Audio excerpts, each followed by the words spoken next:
I'm not saying that an atheist or us either understand all the nature of, let's say, the moral law, which is, let's just say, the complete picture of the right way to live as to maximize well-being, whatever that looks like in the way that reality is constituted.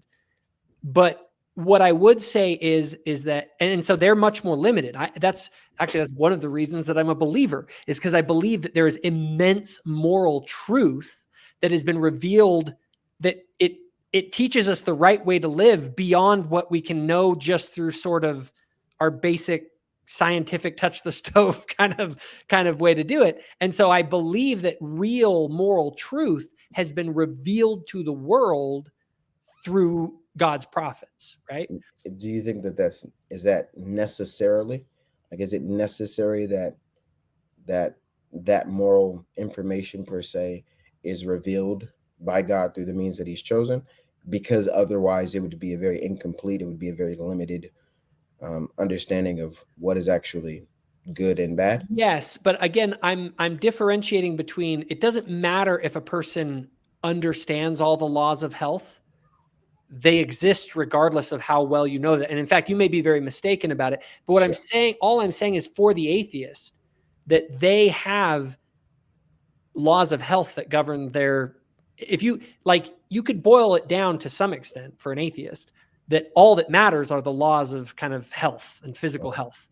And it's about getting all the, now we obviously kind of reject that because of our worldview, but if all we are is physical beings, and the way to optimize your well-being is essentially to get the chemistry right for 80 years, then it's like, that's pretty much like, that's the whole name of the game, is figuring that out. I guess what I'm having a problem with is, what I'm having a problem with, and what you're saying is that the standard of well-being has to be assumed.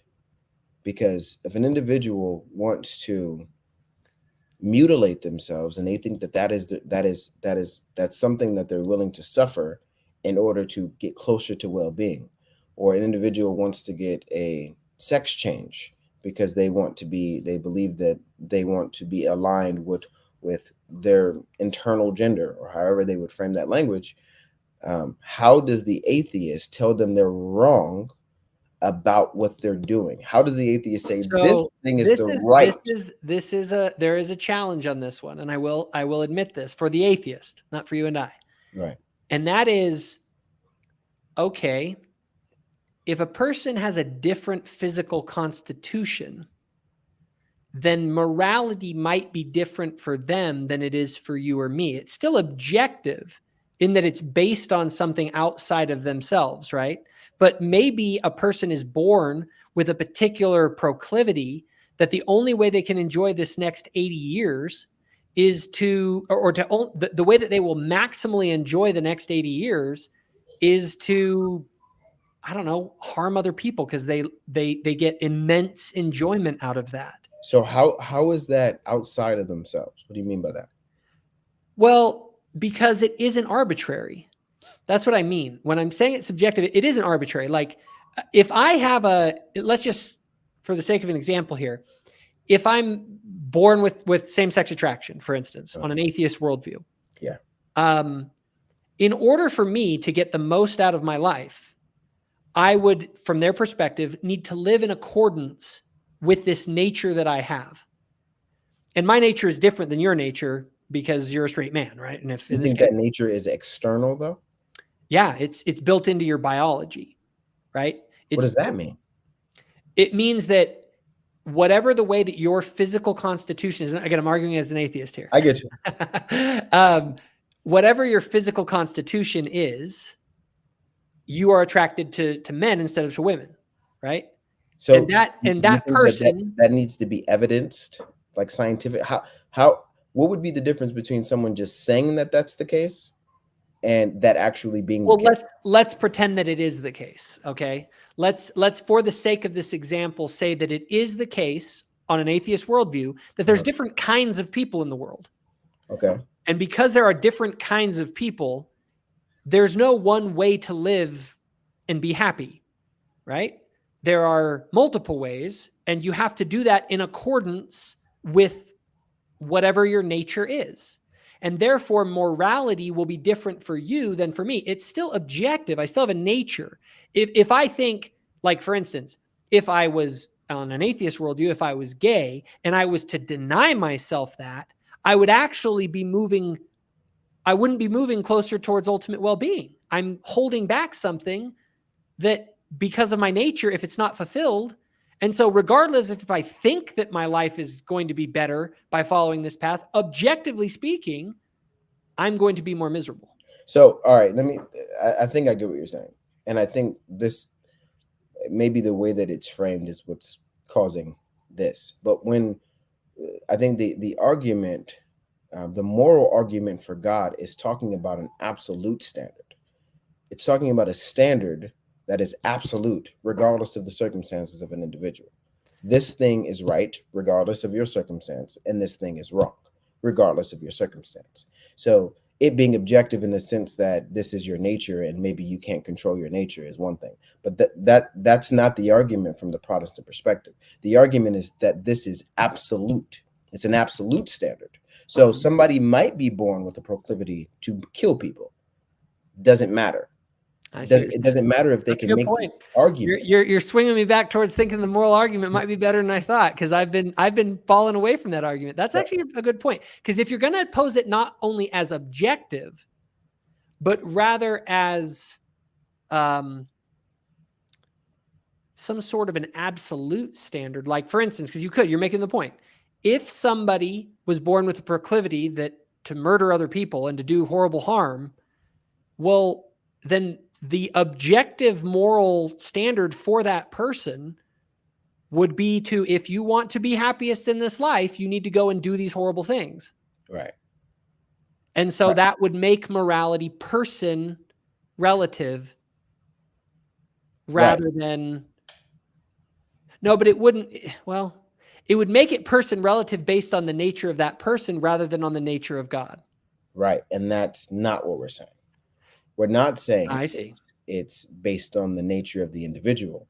We're saying that's why I say goodness itself is derived, or at least our understanding of it is derived from the nature of God. God's nature is the standard, right? And that is an absolute standard. Us believing that God is immutable, he does not change.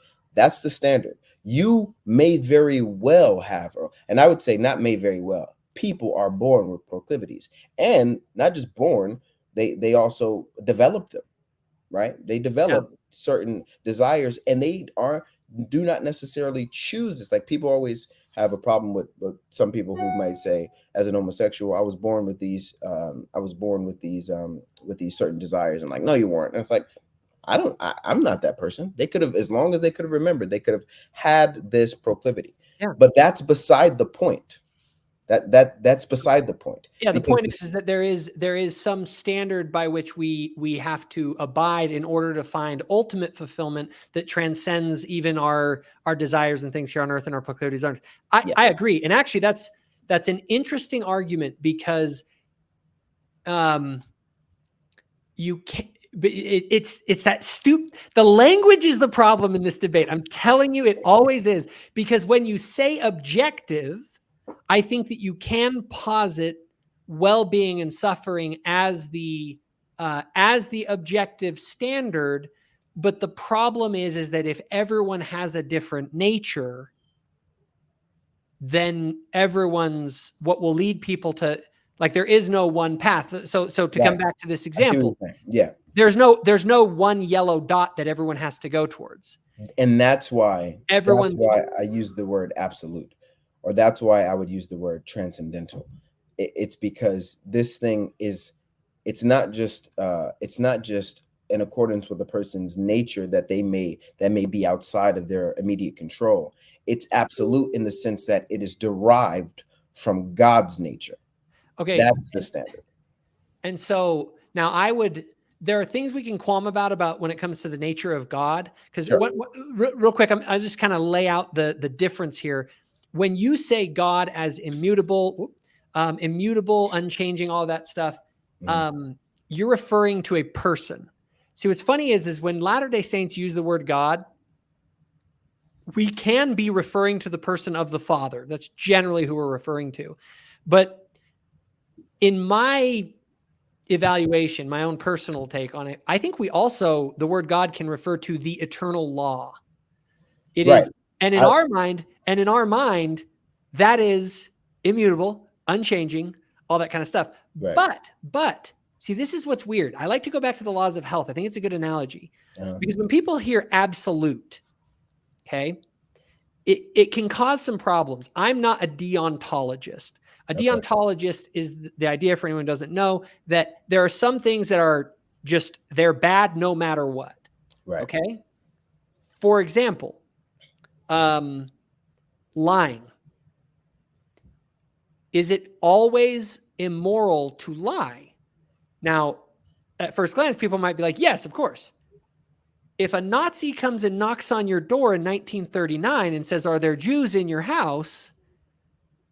You have justification to lie. So I would agree. I would say that's righteous deception. Right. And so I would say that there are, and so it's more complicated than that. Now, to go back to the laws of health. Now, the problem is, well, maybe for some people, we would say, maybe for some people, eating candy all day, every day will actually make them really strong, give them big muscles, and make them live till they're like 110 with just like wonderful health. And we all laugh at that because we know that there are laws of health that are complicated and may vary from person to person, but that doesn't mean that there are not principles that are absolute. But principles may get applied differently in different contexts. Okay. Right? Like honesty is a principle.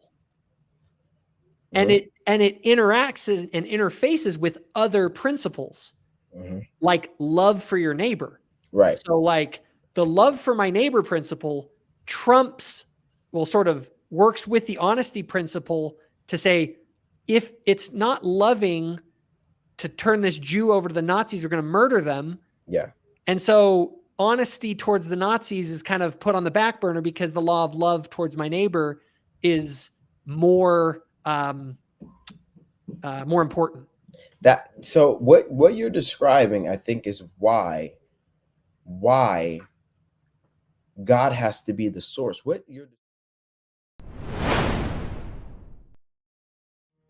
Hey guys, if you enjoyed this video, be sure to hit that subscribe button so my future videos show up on your feed.